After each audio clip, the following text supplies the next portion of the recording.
আমরা শান্তি চাই।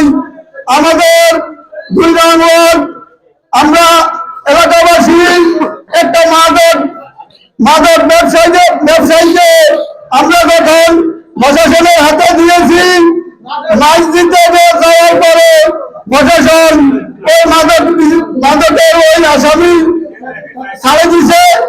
পরের দিন আসি আমাদের সামনে দিন হুন্ডা চলে বাজারে দুর্বলতি মানুষের সামনে দিয়ে হলো সিমেন্ট খায়।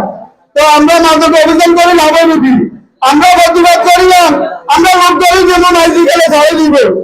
এলো একটা আমাদের দাবি। প্রশাসন কোনো কাজ করে না। প্রশাসন যদি কাজ করতো আমরা জনগণ আসামি ধরে যেই মাইজি চালান করছি এই আসামি আরতি হয় আমি সামনে দিয়ে হুন্ডা চালাতে হবে, আমরা কোনো বিষয় পাই না। আর একটা কথা, আমার এলাকার একজন বিভিন্ন লোকের সুর বানায় নির্যাতন করার পরে আমি একটা অভিযোগ দিচ্ছি দারোগা ভক্তের কাছে। এটা আমি থানা বিএনপির লোকেরাও জানাইছি।